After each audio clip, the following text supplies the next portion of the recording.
আসসালামু আলাইকুম এভরিওয়ান। বহুরূপী ভালোবাসা গল্পের 15 নম্বর পার্ট। তো চলো বেশি কথা না কইয়া গল্প শুরু করা যাক।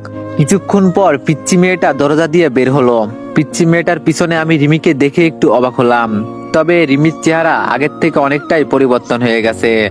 আগেও চশমা পরতো না, এখনো চশমা পরে। রিমি লাল রঙের একটা শাড়ি পরেছে, দেখে মনে হচ্ছে ও আবার নতুন করে হয়তো বউ সেজেছে। আজকে 5টা বছর হয়ে গেল, রিমির চেহারা একটুও পরিবর্তন হয়নি, বরং ওর চেহারা আরো বেশি সুন্দর হয়েছে। পিচ্চি মেয়েটা আমার সামনে এসেই বলল, ইনি আমার খালামণি, আপনাকে পরিচয় করিয়ে দেব কি? পিচ্চির কথা শুনে হাসি দিয়ে বললাম, তার আর দরকার নেই, তুমি গিয়ে খেলা করো, ঠিক আছে? বাকিটা আমি দেখে নিব। আমার কথা শুনে পিচ্চি মেয়েটা একটু দূরে গিয়ে রিমিকে উদ্দেশ্য করে বলল, খালামণি আমি উপরে যাচ্ছি, তুমি তাড়াতাড়ি কথা শেষ করে উপরে আসো। আর আম্মু আসবে কবে? পিচ্চির কথা শুনে রিমি শুধু বলল, আচ্ছা মা ঠিক আছে, তুমি উপরে যাও, আমি আসছি। তার মানে এটা রিমির মেয়ে না, এটা ওর বোনের মেয়ে। কিন্তু ওর বোন তো পালিয়ে গিয়েছিল অন্য কারোর সাথে, এখানে আসলো আবার কবে? এটাই তো বুঝলাম না। থাক, আমার এত কিছু জেনে লাভ কি? আমি এখন এখান থেকে যেতে পারলেই হলো। রিমি আমার সামনে দাঁড়িয়ে বলল, এই ছেলে, আপনি আপনার মালিককে কল দেন তো, আপনার মালিকের সাথে আমার কথা হয়েছে, তিনি বলেছেন সময় মতো খাবার পাঠিয়ে দিবে, কিন্তু এখন 5টা মিনিট লেট। এখন যদি আমার বাসায় মেহমান এসে যেত তাহলে কি হতো? দেন তো আপনার মালিককে কল, আমি ওনার সাথে কথা বলতে চাই। আমি মাথা নিচু করে বললাম, সরি ম্যাডাম, এমন আর হবে না, আমরা তো আমাদের নিজেদের গাড়ি নিয়ে এসেছি, এজন্য একটু জ্যামে পড়েছিলাম, এজন্য রাস্তায় একটু আটকে গিয়েছিলাম, প্লিজ আপনি স্যারকে কিছু বলবেন না, পরের বার থেকে এমন আর কিছু হবে না। রিমি আমার কথা শুনে চুপ হয়ে গেল। ও আমার দিকে একধারে তাকিয়ে আছে, হয়তো আমার কণ্ঠ একটু হলেও আন্দাজ করতে পারছে, এজন্য আমার দিকে তাকিয়ে আছে। আমি এবার বললাম, ম্যাম আমার বিলটা দিয়ে দিলে বেশ ভালোই হতো, আমাকে এখন যেতে হবে, প্লিজ ম্যাডাম আপনি একটু মানিয়ে নেন। এবার রিমি আমার চোখের দিকে তাকিয়ে বলল, আপনার মাস্কটা একটু খোলা যাবে, আপনাকে কেমন যেন চেনা চেনা লাগছে। আমি বললাম, সরি ম্যাডাম, এমনটা বলবেন না, আর তাছাড়া আমি এখানে ডেলিভারি করতে এসেছি, নিজের কাজ নয়, এজন্য আমি এটা করতে পারবো না, প্লিজ ম্যাডাম আমার সময় আর নষ্ট করবেন না, আমাকে এখন যেতে হবে, আপনি একটু বোঝার চেষ্টা করেন। রিমি আমার হাতে টাকাগুলো দিয়ে বলল, আপনাকে কিছু বললে কি রাখবেন? আমি রিমির দিকে চোখ তুলে তাকিয়ে বললাম, বলেন কি বলবেন।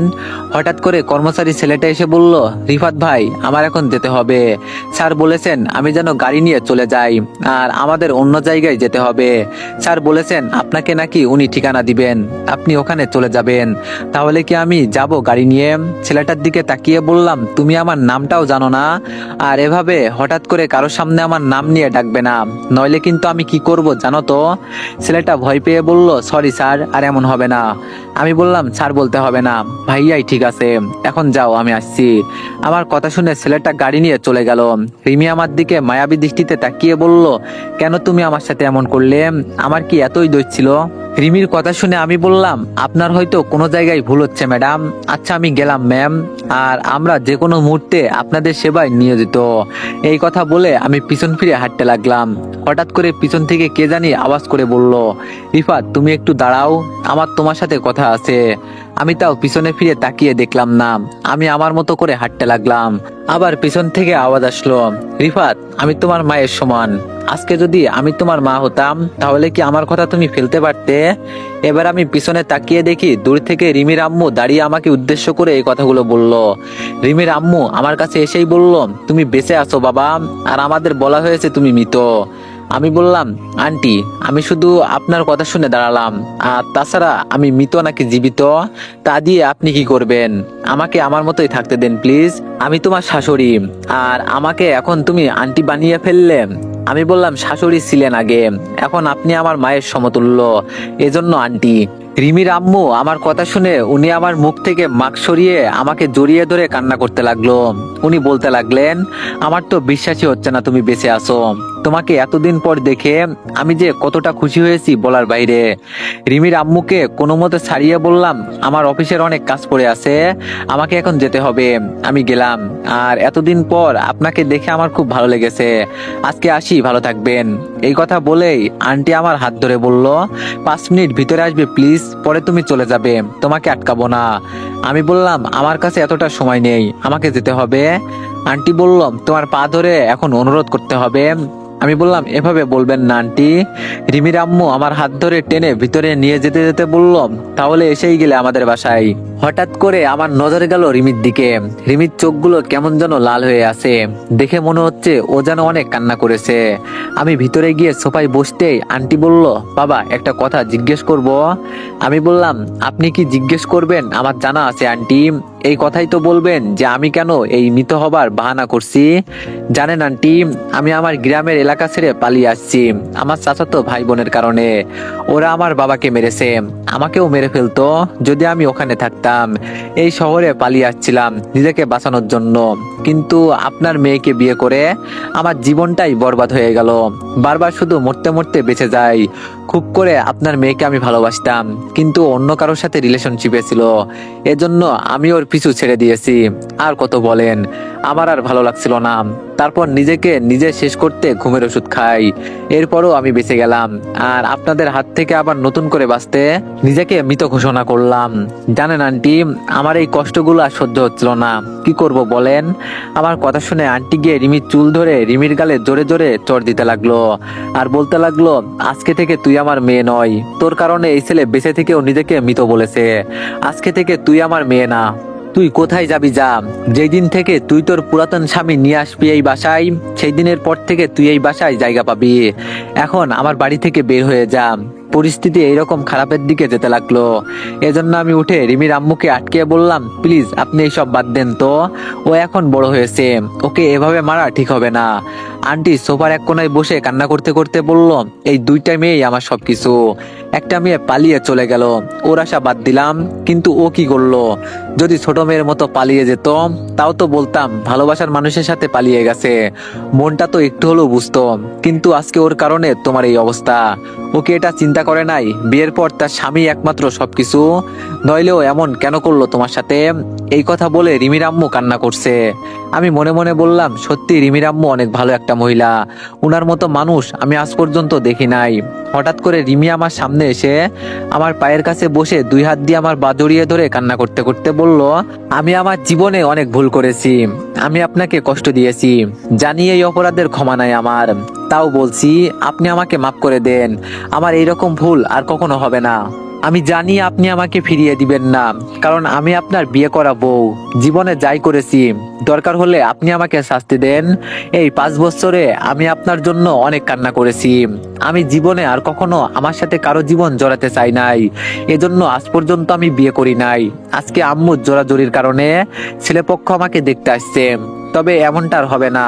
আমি আপনার সাথে চলে যাব, আপনি আমাকে যেখানে নিয়ে যাবেন আমি সেখানেই থাকবো। আপনাকে পেয়েও আমি হারিয়ে ফেলি, কিন্তু আজকে আমি আর আপনাকে ছাড়বো না। আপনি যাই করেন না কেন, আমাকে আপনার সাথে নিয়ে যান। দরকার হলে আপনি আমাকে ইচ্ছা মতো মারেন, তাও আমি আপনার সাথেই যেতে চাই। প্লিজ আপনি আমাকে মাফ করে দেন।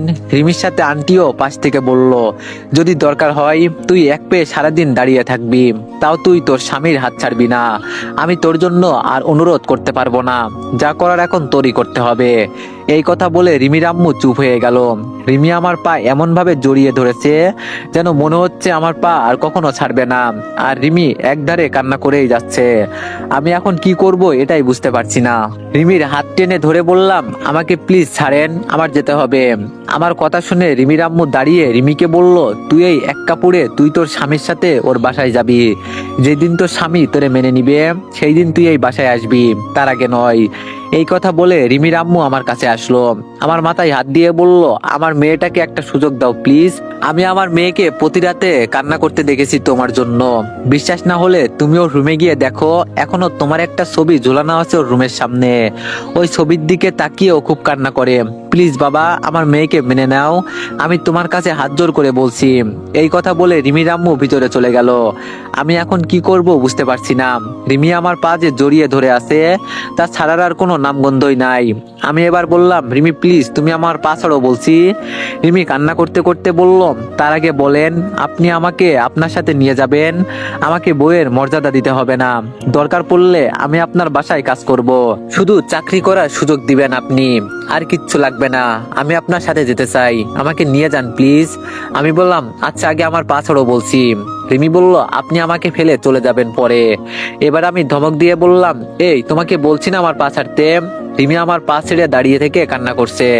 হঠাৎ করে আন্টি এক গ্লাস আমার হাতে দিয়ে বলল, নাও বাবা, একটু পানি খেয়ে নাও আগে। আর একটা কথা, তোমার বউ তোমার সাথে নিয়ে যাও, ওর আর আমার বাসায় কোনো জায়গা নেই। আমি পানি খেয়ে রিমির আম্মুর হাতে গ্লাসটা দিতেই পিচ্চি মেয়েটা দৌড়ে এসে বলল, খালামণি, ছেলেপক্ষ এসে গেছে তোমাকে দেখার জন্য। আর তুমি কান্না করছো কেন? পিচ্চির মুখে কথাটা শুনে আমি বললাম, দোয়া করি আপনার মেয়ের জীবন সাথী যেন ভালো হয়। আমি গেলাম এখন। রিমি ধপ করে আমার হাত ধরে বলল, আমি আর ভুল করতে চাই না, আমি তো ছেলেপক্ষকে এখানে আসতে বলি নাই।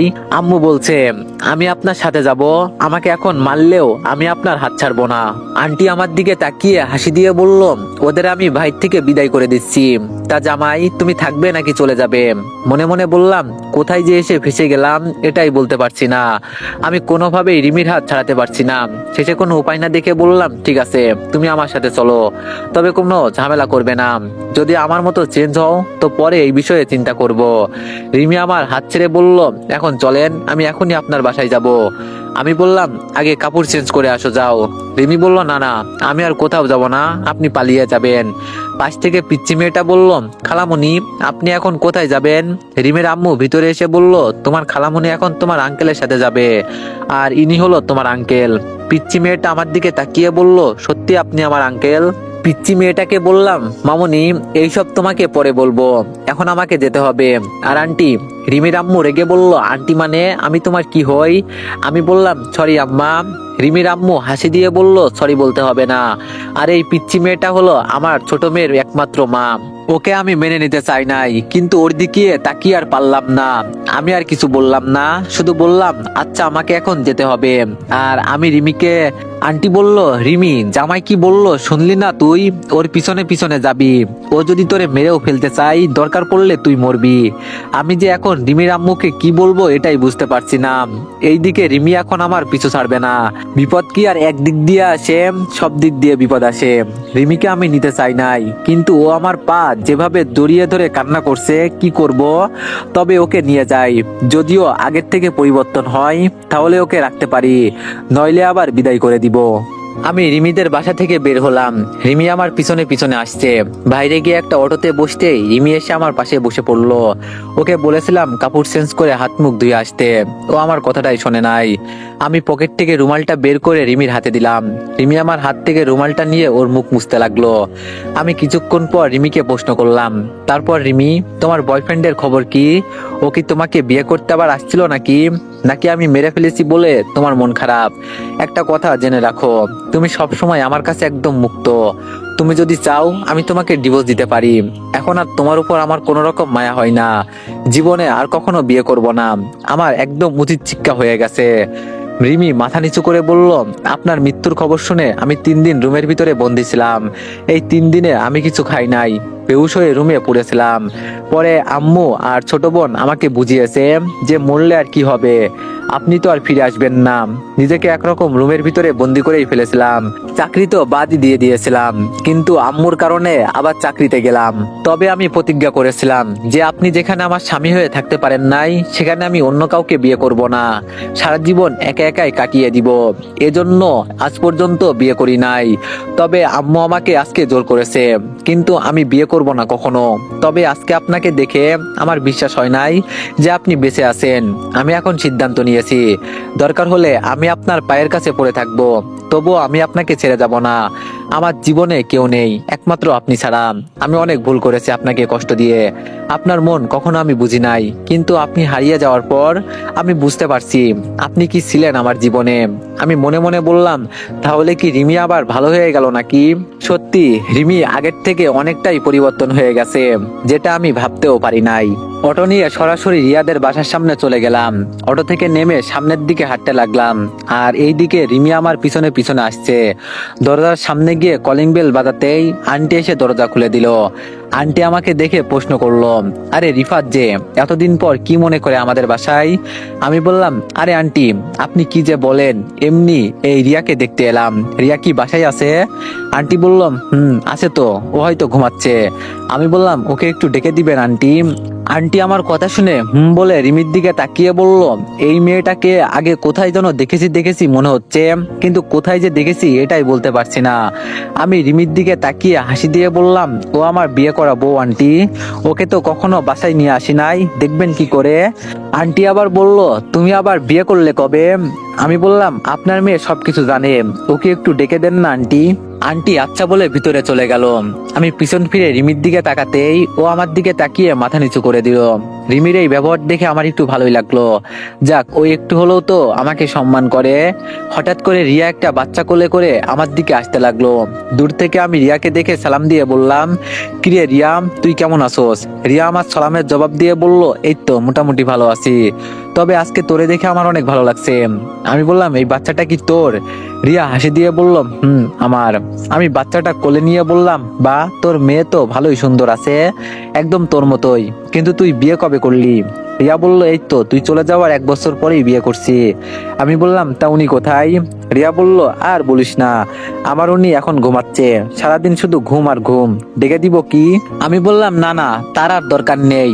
রিয়া আমার কাছ থেকে ওর মেয়েকে নিয়ে বলল, তা তোর কি অবস্থা? আমি দরজার কাছে ইশারা করে বললাম, দেখ ওখানে কে দাঁড়িয়ে আছে। রিয়া দরজার সামনে রিমিকে দেখে আমাকে প্রশ্ন করলো, ওকে আবার কবে ফিরিয়ে নিলি? আর রিমি তো জানে তুই মৃত। আমি বললাম, সে অনেক কাহিনী রে। আমি মানতে চাই নাই, কিন্তু কি আর করব, ওর আম্মুর অনুরোধে নিয়ে আসলাম। রিয়া বলল, ও তোর সাথে কি করেছে মনে নাই? আমি বললাম, তুই আগে শোন, ওকে কেন আমার সাথে নিয়ে আসছি। রিয়া বলল, ঠিক আছে বল শুনি। আমি আবার রিমির সম্পর্কে সবকিছু বললাম। সব শুনে রিয়া বলল, তাহলে কাজটা তুই ঠিকই করলি। এতদিন যদি রিমি তোর সাথে থাকতো, তাহলে আমার মতো তোরও একটা বাবু থাকতো। আমি বললাম, আমি তো ওকে মেনেই নিয়েছিলাম, কিন্তু ওর পাগলামোর কারণে ওকে রেখে গেছি। আন্টি 1 গ্লাস পানি আমার হাতে দিয়ে বলল, নাও বাবা, পানি খেয়ে নাও, এমনি এত দূর থেকে আসলে। আমি আন্টির দিকে তাকিয়ে বললাম, সকালে শুধু নাস্তা খেয়ে বের হয়েছিলাম, আর কিছু খাই নাই, পেটের খিদায় হাঁটতে পারছি না, আর আপনি শুধু পানি দিলেন। রিয়া ওর বাচ্চাটা ওর আম্মুর কাছে দিয়ে বলল, তুই 1 মিনিট এখানে বস, আমি তোর জন্য খাবার নিয়ে আসছি। আমি রিয়ার হাত ধরে বললাম, তুই এখানে বস, তোর আর কষ্ট করতে হবে না, আমি এখন শ্বশুর বাড়িতে যাব, এখানে গিয়ে খাবো। এখানে আসলাম তোরে দেখতে, অনেকদিন পর তোরে দেখি না। রিয়া বলল, রিমিকে ভিতরে আসতে বল না। আমি বললাম, না, ও দরজার কাছে দাঁড়িয়ে আছে, ওখানে দাঁড়িয়ে থাক, এমনি ওর মন খারাপ। রিয়া বলল, ঠিক আছে, তোর যা ইচ্ছা হয় তুই তাই কর, এখন কি চলে যাবি নাকি? আমি বললাম, যেতে তো হবেই। রিয়া বলল, আজকে আমাদের বাসায় থেকে যা। আমি বললাম, না রে, অন্য একদিন আসবো, তবে তুই আমাদের বাসায় যাবি কিন্তু। রিয়া বলল, সময় পেলে যাবো যা। আমি বললাম, আচ্ছা ঠিক আছে, আমি তাহলে উঠলাম, আমাকে এখন যেতে হবে। রিয়া হাসি দিয়ে বলল, মাঝে মাঝে তোর রেস্টুরেন্ট থেকে খাবার অর্ডার করতে হবে, যাতে তোরে দেখতে পারি। আমি রিয়ার দিকে তাকিয়ে বললাম, তোর ইচ্ছা, তবে পরে আমি আর আসবো না, অন্য কাউকে পাঠাবো। রিয়া বলল, মার খেতে চাস না তুই শালা? আমি বললাম, তুই আমাকে মারতে পারবি বুঝি? রিয়া বলল, হয়েছে হয়েছে, তোর আর কিছু বলতে হবে না, এখন তুই আমার বাসা থেকে তাড়াতাড়ি বের হ বলছি। আমি বললাম, যদি না যাই তাহলে তুই কি করবি? রিয়া বলল, পুরাতন সবকিছু পুড়িয়ে ফেলেছি, নইলে দেখতি তোর কি অবস্থা করতাম। আমি হাসতে হাসতে সামনের দিকে যেতে যেতে বললাম, আবার কোনোদিন আসবো রে রিয়া তোর বাসায়। পেছন থেকে রিয়া বলল, আজকেলই 5 বছর হলো, তবে দরকার পড়লে আরো 5 বছর পরে আয়, সমস্যা নেই, কিন্তু তোর কোলে যেন একটা বাচ্চা থাকে, আমি সেটাই দেখতে চাই। রিয়ার কথা শুনে রিমি কেমন যেন লজ্জা পেল, রিমির মুখটা একদম লাল হয়ে গেল। দরজা দিয়ে বের হতেই রিমি আমার পিছনে পিছনে হাঁটতে লাগলো। হঠাৎ করে রিমি বলল, আপনি সকাল থেকে কিছু খান নাই, প্লিজ আমাদের বাসায় চলুন, আপনি যাই বলবেন আমি তাই করব, প্লিজ আপনি আমাদের বাসায় চলুন। আমি পিছন ফিরে রিমির দিকে তাকিয়ে বললাম, কি করব তোমাদের বাসায় গিয়ে? তুমি আমার কে বলো তো? আবার তো সুযোগ পেলে আমাকে তুমি মেরে ফেলবে, কি লাভ বলো তোমার উপর আবার নতুন করে মায়া বাড়িয়ে? আমি তো তোমাকে অনেক ভালোবাসি, কিন্তু তুমি বুঝবে না, আমি মরলেই তো তোমার ভালো, তাই না বলো? আমার কথা শুনে রিমি কান্না করতে লাগলো, ওর চোখ থেকে টপ টপ করে পানি পড়ছে। মনে মনে বললাম, এই যা, কি বলতে কি বলে ফেলেছি, এটা বলা আমার ঠিক হয় নাই। বেচারি আমি আসার পর থেকে দাঁড়িয়ে আছে। আমি তাড়াতাড়ি রিমির কাছে গিয়ে ওর হাত ধরে বললাম, এই কান্না বন্ধ করো বলছি। রিমি কান্না করতে করতে বলল, আমি কান্না করলে আপনার কি? আপনি তো মনে করেন আমি আপনার শত্রু, আপনি কেন বুঝতে চান না? আমি আর আগের মতো নাই, এখন প্রতি রাতে আপনার জন্য কান্না করি। যদি আমি এতটাই খারাপ হতাম, তাহলে আজকে আমি বিয়ে করে নিতাম, আপনার ছবি রুমে রেখে আপনার জন্য কান্না করতাম না। ভালোবাসি আপনাকে, ভুল তো অনেকবার করেছি, কিন্তু আর ভুল করতে চাই না। আমি এখন আমার স্বামীর জন্য সবকিছু করতে পারি। আমার কাছে আমার স্বামী আমার সবকিছু। রিমির কথা শুনে আমার মনটা একটু খারাপ হয়ে গেল। আমি ওর সাথে এই কথাগুলো না বললেও পারতাম। আমি 2 হাত দিয়ে ওর চোখের পানি মুছে বললাম, সরি, আমার ভুল হয়ে গেছে, আর কখনো এইসব কথা বলবো না। রিমি আমার দিকে তাকিয়ে কান্না মিশ্রিত একটা হাসি দিয়ে বলল, আপনি আমার সাথে কথা বলেছেন, এটাই অনেক, আপনাকে সরি বলতে হবে না। আমি বললাম, আচ্ছা এখন চলো তোমাদের বাসায় যাই। রিমি বলল, আমাকে ফেলে চলে যেতে চান না? আমি বললাম, এই মেয়ে এত বেশি বোঝো কেন, আমি এখনো কিছু খাই নাই, আমার খেতে হবে। রিমি বলল, আচ্ছা ঠিক আছে, তাহলে তাড়াতাড়ি চলেন। রিমি বলল, আসো। আবার একটা অটো নিয়ে রিমিদের বাসার সামনে নেমে গেলাম। বাসার সামনে নামতেই রিমি বলল, আমি কি আপনার হাতটা একটু জড়িয়ে ধরতে পারি? রিমির এই কথাটা শুনে আমার একটু মায়া লাগলো। আমি রিমির হাত ধরে ওর গালে ছোট করে একটা চুমু দিয়ে বললাম, তোমার উপর রাগ করে থাকতে পারি না জানো রিমি, তোমার চেহারা দেখলেই আমি সবকিছু ভুলে যাই। আমি যে খুব করে তোমাকে চাই, কিন্তু তুমি। রিমি আমার হাতের উপর ওর ঠোঁট লাগিয়ে বলল, এই জীবন থাকতে আমি আপনার সাথে আর কখনো বেইমানি করব না। যেই দিন দেখবেন আমি আপনার সাথে এমন কিছু করেছি, সেই দিন আপনি আমাকে মেরে ফেলবেন। রিমি আমার হাত ধরে সরাসরি ওদের বাসার ভিতরে নিয়ে গেল। শাশুড়ি আর রিমির ছোট বোন সোফায় বসে টিভি দেখতেছিল। হঠাৎ করে আমাকে আর রিমিকে এই অবস্থায় দেখে শাশুড়ি দাঁড়িয়ে গেল। তো এভরিওয়ান, নেক্সট পার্টের জন্য সবাই একটু বেশি বেশি লাইক আর কমেন্ট করে দিও। ধন্যবাদ।